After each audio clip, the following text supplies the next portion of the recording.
Bismillahirrahmanirrahim. Assalamualaikum warahmatullahi wabarakatuh.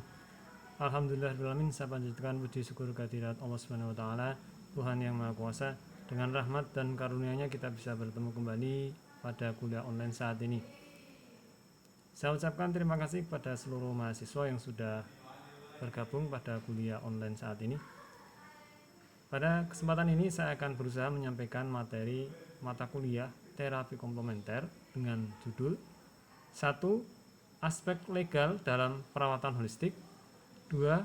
Peran dan fungsi perawat dalam terapi komplementer.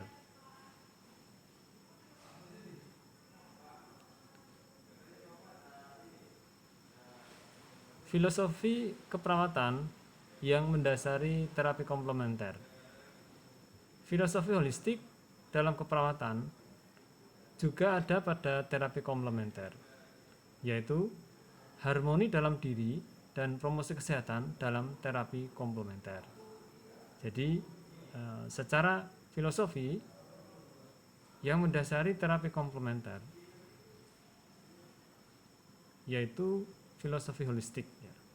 Di mana filosofi holistik itu ada harmoni dalam diri, dalam diri perawat maupun kliennya, dan juga ada kegiatan promosi kesehatan di dalam memberikan terapi komplementer.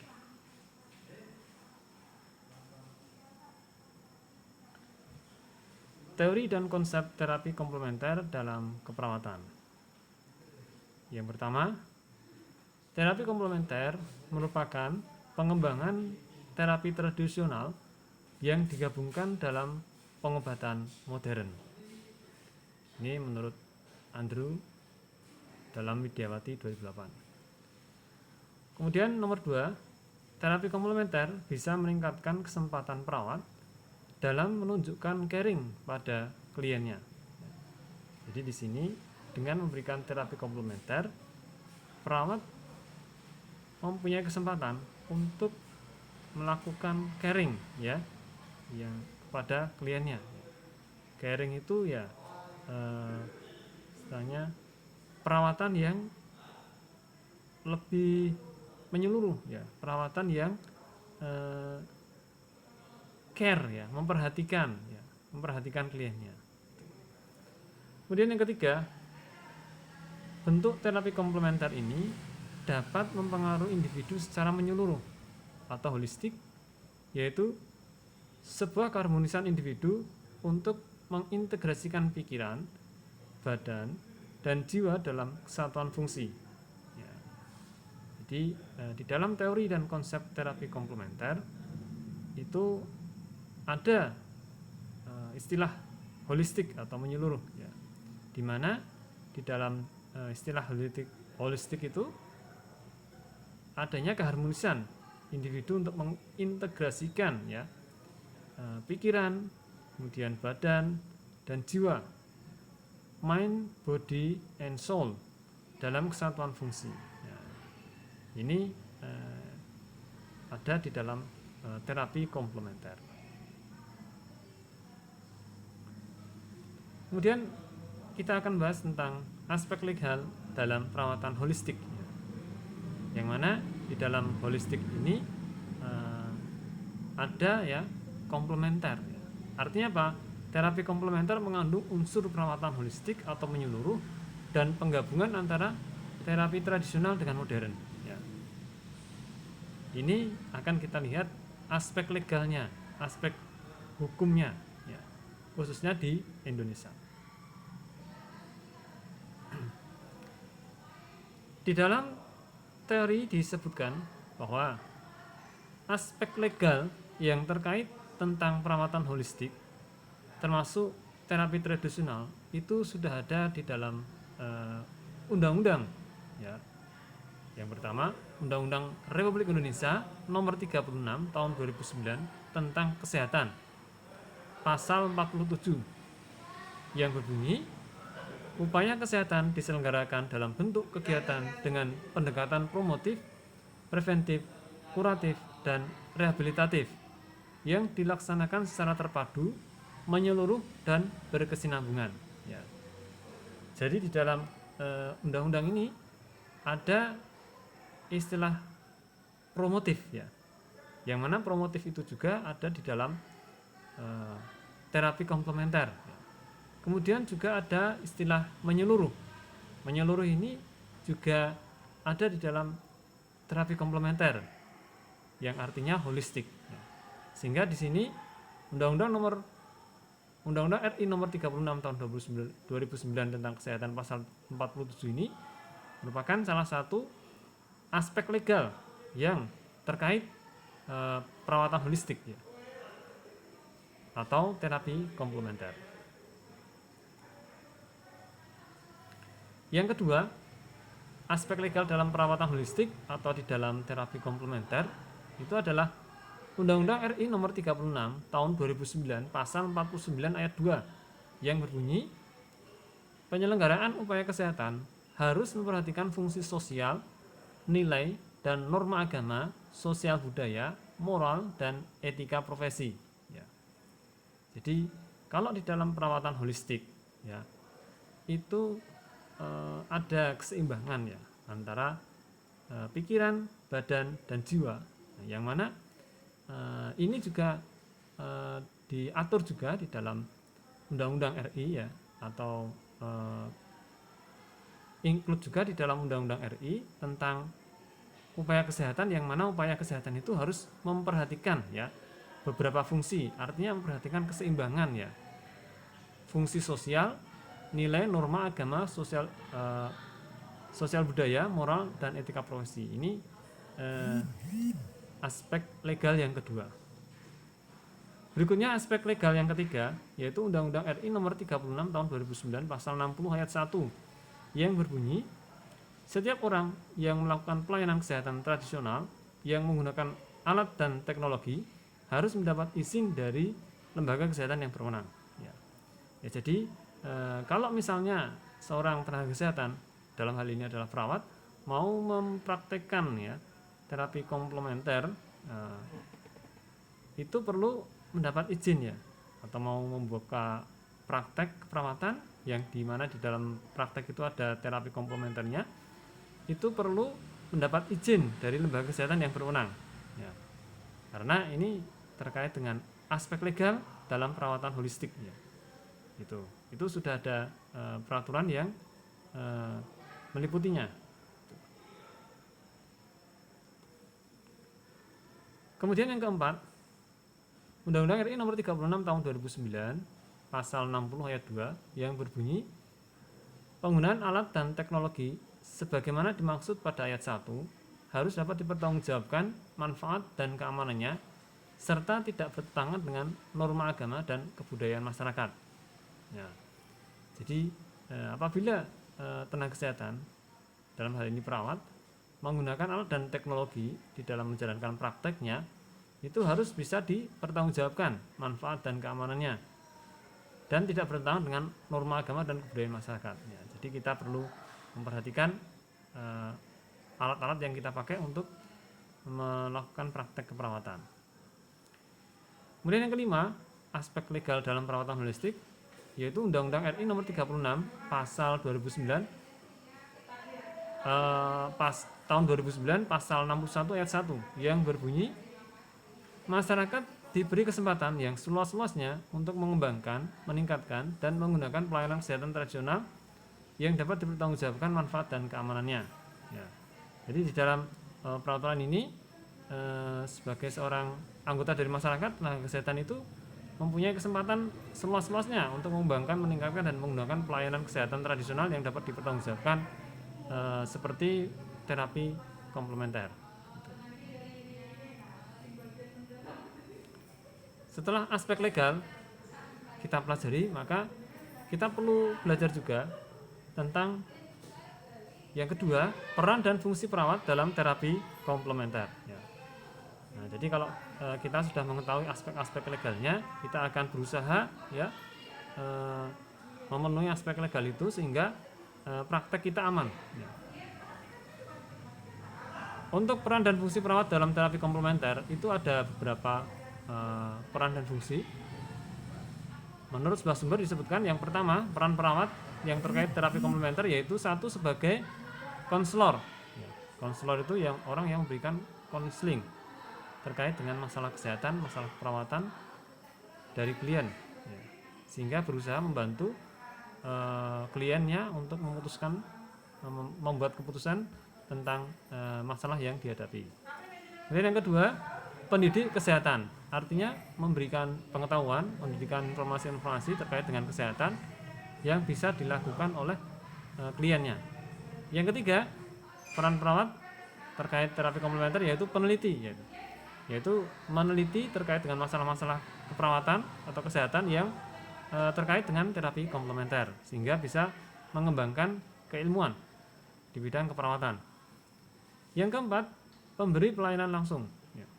Jadi peran perawat terkait dengan terapi komplementer yang keempat itu memberikan intervensi, intervensi langsung, artinya sebagai terapisnya, memberi pelayanan langsung.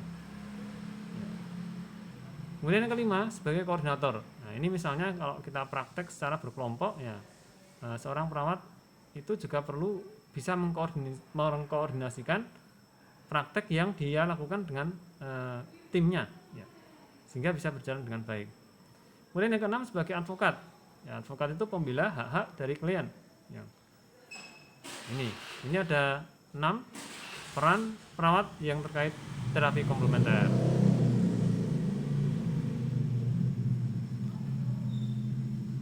Kemudian penjelasannya sebagai konselor, tadi perawat dapat menjadi tempat bertanya, konsultasi, dan berdiskusi bila klien membutuhkan informasi atau sebelum mengambil keputusan.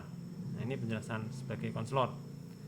Untuk yang kedua, sebagai pendidik kesehatan, itu perawat senior itu dapat menjadi pendidik bagi perawat lainnya atau junior di institusi pendidikan keperawatan terkait terapi komplementer. Nah, ini juga bisa dijelaskan seperti itu. Kemudian yang ketiga, sebagai peneliti, itu artinya perawat bisa melakukan penelitian yang dikembangkan dari hasil-hasil bukti ilmiah praktek perawatan atau evidence based practice atau evidence based nursing terkait terapi komplementer.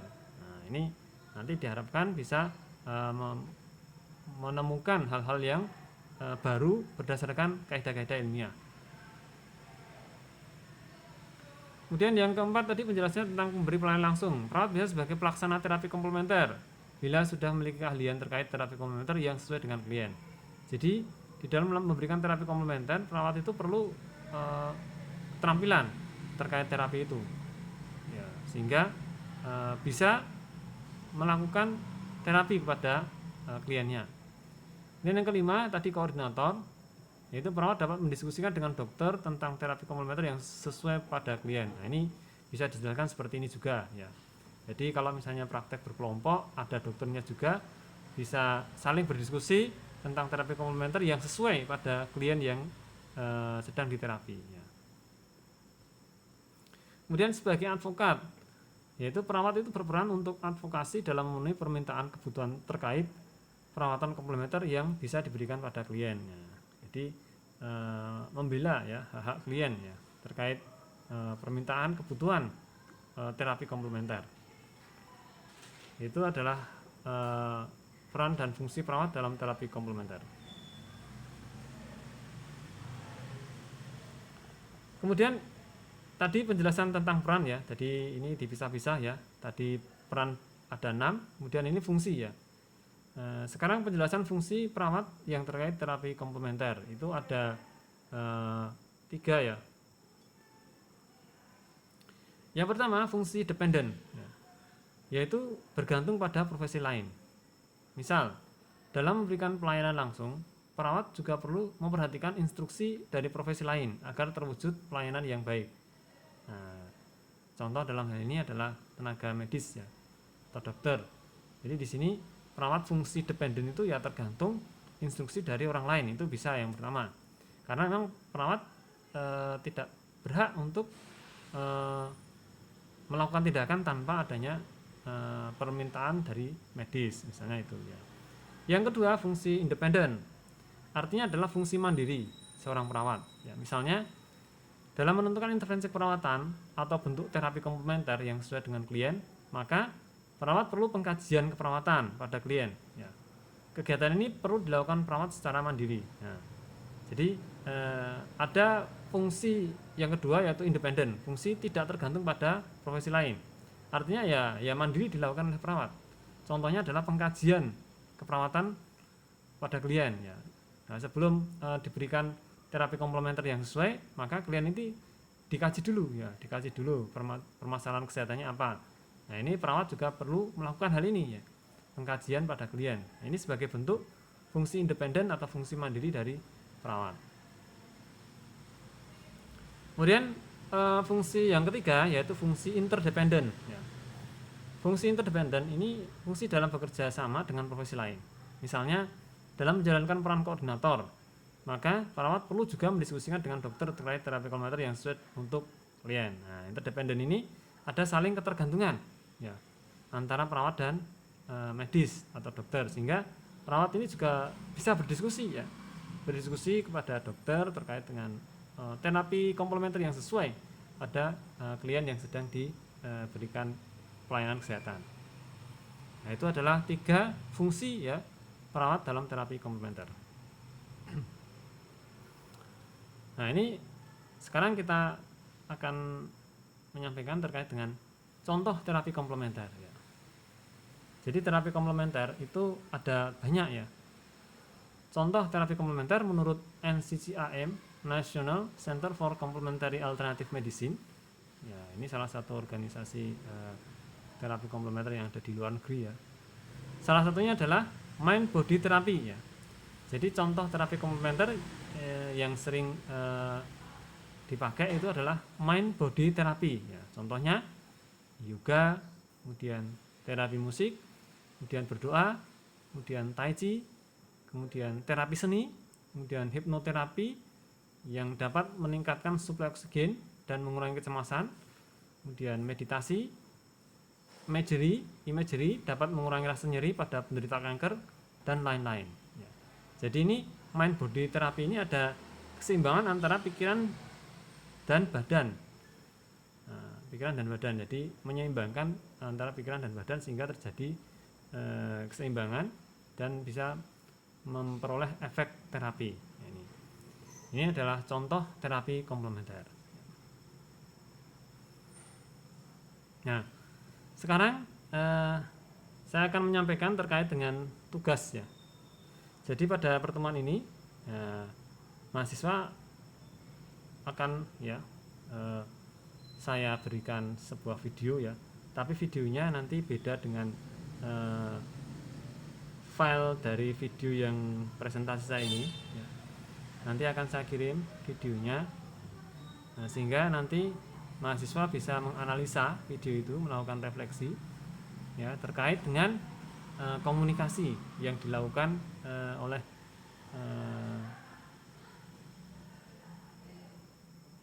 petugas kesehatan yang ada di video yang akan saya share nanti ya.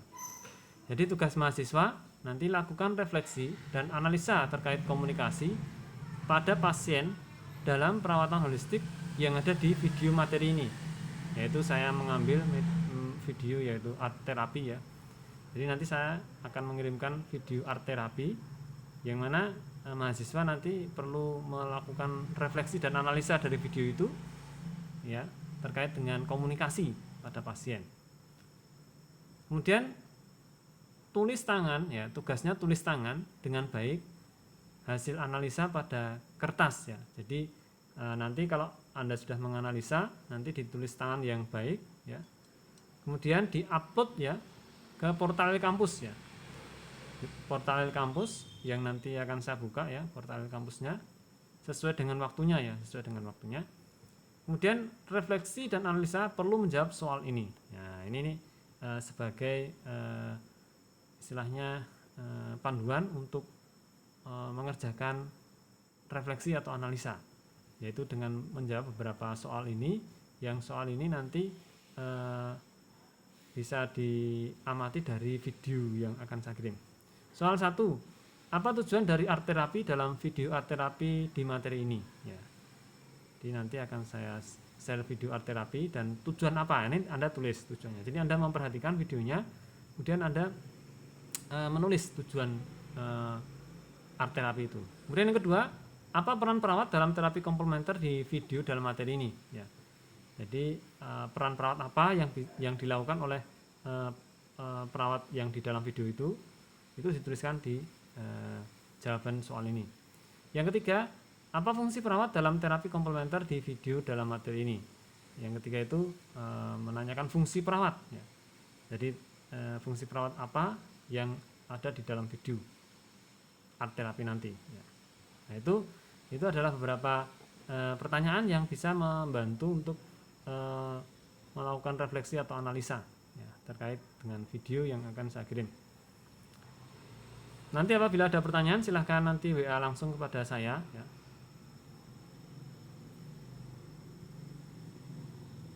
Ya. Ini videonya ada di sini, tapi kalau di sini nggak bisa dibuka, jadi nanti akan saya share di file tersendiri. Ya itu terkait dengan materi yang bisa saya sampaikan ya tentang terapi komplementer dan alternatif ya. Apabila ada pertanyaan nanti silahkan di WA. Ya.